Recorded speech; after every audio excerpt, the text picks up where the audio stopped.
C'était dans l'air depuis quelques temps et c'est officiel maintenant. Nathan Decat ne sera plus un joueur du Sporting Anderlecht pour la saison 2026-2027 désormais. Un an en équipe première et puis s'en va.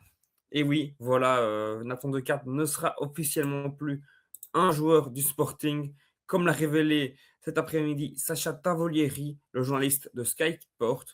Le joueur s'engage avec Hoffenheim, récent cinquième de Bundesliga en 2026, pour les 5 prochaines saisons et un montant de 23 millions d'euros. Évidemment, c'est bonus plus un pourcentage à la revente qui est plus ou moins équivalent à 25%. C'est une fameuse perte, en tout cas pour le Sporting d'Anderlecht, qui perd là un de ses maillons forts. On va pas se le cacher, à seulement 17 ans, Nathan Decat avait montré de grandes facultés en tant que box-to-box, même s'il a beaucoup évolué avec Taravel en tant que numéro 10. Il a énormément progressé, énormément eu de temps de jeu, si bien qu'il en a eu peut-être un peu trop. On va un peu découvrir un peu tout ce qu'il a eu au cours de la saison. Mais pour comprendre un peu le profil de Nathan Decat, on va directement se positionner sur ce qu'il est et ce qu'il peut devenir Nathan Decat dans les années à venir, évidemment. Parce qu'évidemment, ça reste un jeune joueur de 17 ans à polir. Il n'a pas été là à la Coupe du Monde, mais voilà, c'était aussi était-il prêt. Donc voilà, Nathan Decat, sa petite fiche ici, Scotland, c'est un milieu de terrain de 17 ans, 1m92, 86 kilos.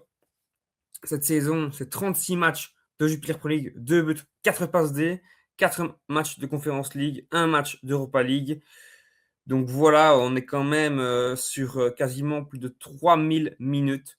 On peut le voir, 2700, quasiment un peu plus en Pro League.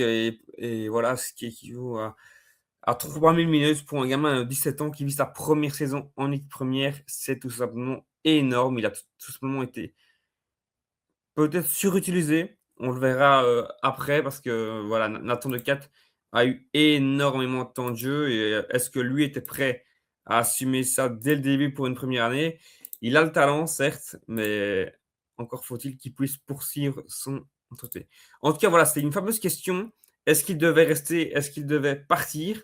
Lukaku, euh, qui est toujours un personnage central du côté du Sporting, on avait parlé en mai dernier que peut-être il allait revenir cet été ou pas, mais en tout cas, il allait revenir un jour et qui voulait justement que Nathan Decat reste une saison de plus dans les rangs du Sporting pour continuer à s'imposer, à être un leader.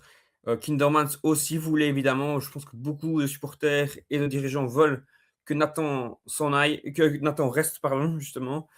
Mais voilà, justement, Nathan a préféré s'en aller. Si on se penche un petit peu plus justement sur les qualités de Nathan Decat aujourd'hui, pour ceux qui le connaissent moins, évidemment, je me doute que la plupart de vous le connaissent déjà très très bien, l'ayant vu évoluer du côté du Sporting. Donc voilà, Nathan, c'est quelqu'un qui peut évoluer milieu défensif, milieu central, milieu offensif. Il a connu des playoffs un petit peu plus compliqués, peut-être est-il cramé, mais voilà, quand on regarde un peu les statistiques cette saison, c'est des stats qui ressortent beaucoup en vert avec beaucoup de passes décisives intéressantes, donc dans 90 pourcentiles. Ces stats de dribble ressortent très très bien, de défense aussi, donc on voit que c'est quand même déjà un milieu très complet pour son âge et qu'il peut encore beaucoup, beaucoup progresser. Alors voilà, ça a fait beaucoup débat ces derniers temps. Est-ce que Nathan devait rester? Est-ce qu'il devait partir? Évidemment, c'était compliqué de savoir quel était le meilleur choix, mais en tout cas, la question devait absolument se poser cet été. Pourquoi? Tout simplement parce que Nathan Decat était en fin de contrat. Il est en fin de contrat, Nathan Decat. Dans un an, Nathan Decat est libre de s'engager où il veut. Il aura 18 ans, 19 ans même à ce moment-là, pardon. Et donc voilà, Nathan Decat pouvait partir là où il le voulait et avec une valeur marchande de 27 millions d'euros qui a bien progressé au cours de la saison, c'était quand même inconcevable pour le Sporting de se séparer d'un tel joueur pour voir qu'il est suivi par pas mal d'équipes, Dortmund, le PSV, mais c'est finalement Hoffenheim qu'il choisit. Et donc, si on s'intéresse en détail à son profil, on peut voir toutes ses statistiques, donc comme on l'a vu. Et il y a un truc aller voir, c'est que Nathan de 4 est chez Steer Associates. Alors, Steer Associates, c'est une agence qui s'occupe de différents joueurs, que ce soit des jeunes belges en devenir, des joueurs qui sont beaucoup passés par le championnat belge, et qui, justement, le point commun que je trouve entre ces joueurs, c'est des joueurs qui ne sont pas restés longtemps, en tout cas, dans le championnat belge, ou alors qui vont y rester quasiment toute leur carrière, parce qu'ils n'ont pas vraiment le niveau pour aller plus haut, tel que Stuckers. Mais en tout cas, dans le profil d'âge que Nathan de Decaat est, c'est vraiment un jeune crack qui a le potentiel de viser plus haut. Et donc, voilà. On se penchera un peu sur la politique de Steer Associates. Justement, on va directement y retourner parce que c'est intéressant de comprendre pourquoi est-ce que Nathan de Decaat doit aller justement s'en va directement maintenant, pardon. Alors, Steer Agence, si on s'intéresse un peu à ce qu'il est inscrit sur ce site, donc voilà, hop, donc chez Steer Associates, nous vous donnons le contrôle. Fort d'une expérience en droit, nous informons nos clients en toute transparence. Une transparence totale, que vous sachiez ce qui se passe réellement dans le monde des agents, des clubs et des transferts. Mais aussi une confidentialité absolue et un professionnalisme sans faille. Dans une perspective à long terme, car nous voyons plus loin que le prochain transfert. Et ça, cette dernière phrase, elle est ultra importante.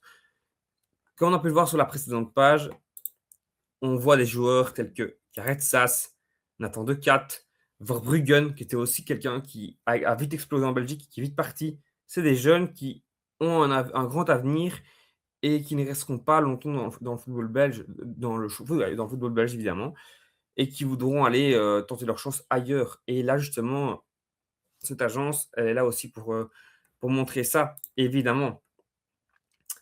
Maintenant, voilà, Nathan De Cat, c'est quand même une fameuse perte pour le Sporting. Mais pourquoi est-ce qu'on peut, la question qu'on peut se poser aussi, c'est pourquoi choisir aujourd'hui de partir à Hoffenheim? On a beaucoup parlé du Bayern, mais il semble se diriger plus vers la pépite du Hertha Berlin, il me semble, le petit Ekorn. Donc voilà, c'est très compliqué aussi de voir ce qui peut en être pour Nathan De Cat. Mais voilà, voilà, voilà. On va s'intéresser plus en détail également à Hoffenheim. Hoffenheim, c'est une équipe qui est assurée l'an prochain de jouer l'Europe. C'est une équipe qui joue de l'avant, qui a réalisé un très très beau championnat, même s'ils perdent lors de la dernière journée, il me semble, si je ne me trompe pas, la Ligue des Champions. Ils sont assurés, ce qui n'est pas le cas d'Anderlecht, qui va une nouvelle fois jouer les barrages. Et donc, c'est compliqué de proposer un projet viable à Nathan De Cat quand tu ne vas pas jouer l'Europe. Lui, il n'a peut-être pas envie d'attendre. Il sait bien qu'il a un grand talent et il veut aller dans un championnat qui va jouer de l'avant et pourquoi pas disputer et se mettre sous les feux des projecteurs de l'Europe, justement. Mais on peut se poser la question, est-ce que cette équipe va proposer du temps de jeu du côté de l'Allemagne? Est-ce que Hoffenheim peut proposer déjà du temps de jeu à un joueur comme De Cat? Alors, si on se penche un peu sur les milieux de terrain, on voit surtout un joueur très intéressant qui est Léon Avdoulaou, qui est le titulaire au rôle de numéro 6. Et puis, on voit beaucoup de joueurs déjà assez expérimentés avec Burger, comme Pras, 25 ans. Et donc, De Cat apporterait une concurrence solide avec sa jeunesse et voilà. Mais surtout, vraiment, le titulaire important à comprendre, c'est Léon Avdoulaou, pardon, je vais y arriver. Et donc, on va aller un peu les mettre en parallèle, ces deux joueurs-là. Donc, Léon Avdoulaou, hop, voilà, voilà. Donc, on est ici. Et si on compare un peu les stats, on voit que c'est deux milieux hyper complémentaires. Alors, Nathan De Cat, si je ne me trompe pas, oui, il est en bleu, voilà. Donc Nathan De Cat, c'est quelqu'un qui va apporter plus de passes clés, qui va amener des assists, parce qu'il est habitué, évidemment. Et on a un milieu hyper complémentaire avec Avdoulaou, qui lui va plus dans la récupération, évidemment, va faire le sale travail. Mais c'est vraiment un milieu assez complet. Et donc, ça correspond bien à côté d'un Nathan De Cat, qui n'est pas un 10, mais qui sait récupérer le ballon et qui sait évidemment aller se projeter. Alors oui, Nathan De Cat n'a que 17 ans, Est-ce que c'est maintenant le moment de faire déjà le grand saut? C'est compliqué à répondre. C'est compliqué à répondre. Peut-être qu'on le compare beaucoup avec, Tielemans. Je trouve que c'est pas vraiment la même situation. Tielemans avait la chance de vivre, et d'arriver dans un Sporting qui marchait, qui enchaînait les saisons, de jouer avec un Dunker plus que solide, une équipe bien en place où, il était sûr de jouer la LDC chaque année et de progresser convenablement. Là, De 4, il n'a pas l'assurance-là. On ne sait pas au final ce qui va se passer avec Sibierski. Peut-être que les gens ont un bon feeling avec Sikorsky. On n'a pas l'assurance et De Cat ne l'a peut-être pas. Donc il a voulu sonder les clubs dès le début du mercato avec ses parents évidemment, vu qu'il est encore mineur. Euh, mais c'est tout naturellement, lui, il se pose beaucoup de questions. Il sait qu'il va passer loin d'une sélection pour la Coupe du Monde et que peut-être que, vu les ambitions qu'il a, il a peut-être envie de se développer et qu'il est peut-être déjà trop grand pour le championnat belge. C'est peut-être pas le cas. Pour moi, il a peut-être encore une saison pour encore bien se développer et montrer que c'est vraiment le patron de chez patron. Mais c'est vrai qu'il sera très vite un peu petit pour le championnat belge, même si, selon moi, actuellement, des milieux de terrain comme Onyedika, qui ne restera sans doute pas à Bruges, Van Aken, on n'en présente pas, mais je préfère pas parler de Van Aken, c'est un cas à part, on va dire. Voilà. Mais en tout cas, il sait très bien qu'il a peut-être une place à aller chercher chez les Diables Rouges très bientôt. Peut-être, pourquoi pas, après la Coupe du Monde directement, parce qu'on va regarder un peu l'équipe belge. On sait que Onana s'est blessé gravement. Raskin, maintenant, c'est un titulaire indiscutable. Il ne bougera plus. Tielemans est le titulaire indiscutable, mais que va-t-il se passer avec Tielemans? Est-ce que si De Bruyne arrête déjà maintenant, Tielemans sera en poste de numéro 10? Witzel, c'est terminé aussi. Donc voilà, après, voilà, il sait très bien que si il n'est pas à l'abri que Lavia revienne, que Keita revienne, que Vermeeren progresse également et se relance. Donc, il a peut-être envie d'être aussi le plus prompt et de se développer rapidement et de se donner toutes les chances d'être là lors des prochains rendez-vous, que ce soit la Ligue des Nations ou encore l'Euro dans 2 ans. Donc, c'est un choix qui peut se comprendre. 23 millions d'euros, ça reste convenable, même si je pense qu'on et les supporters espéraient peut-être un peu plus. Mais comme on l'a dit, un autre contrat, c'est compliqué de négocier. Le club est en position de force. Et voilà, si Henrik ne se bouge pas maintenant, c'est dans 6 mois qu'ils le perdront gratuitement. Donc voilà, c'est compliqué. Les mots vont devoir essayer absolument de renforcer ce secteur. Peut-être un Tajaourt qui fait partie de l'équipe B et qui pourra peut-être apporter sa patte si on veut rester low cost. Mais voilà. Quid aussi d'avoir, s'ils arriveront à garder Saliba. Anderlecht a déjà entamé son mercato, on en reviendra dans d'autres épisodes. Mais voilà, n'hésitez pas à liker, à vous abonner et évidemment aussi à vous abonner à ma page Instagram qui s'est lancée récemment. Le lien est dans la description. Je vous invite à appuyer sur le lien et à rejoindre la team BelgoFoot. Merci de vous avoir suivi cette vidéo. On se retrouve la prochaine fois. Ciao les gars!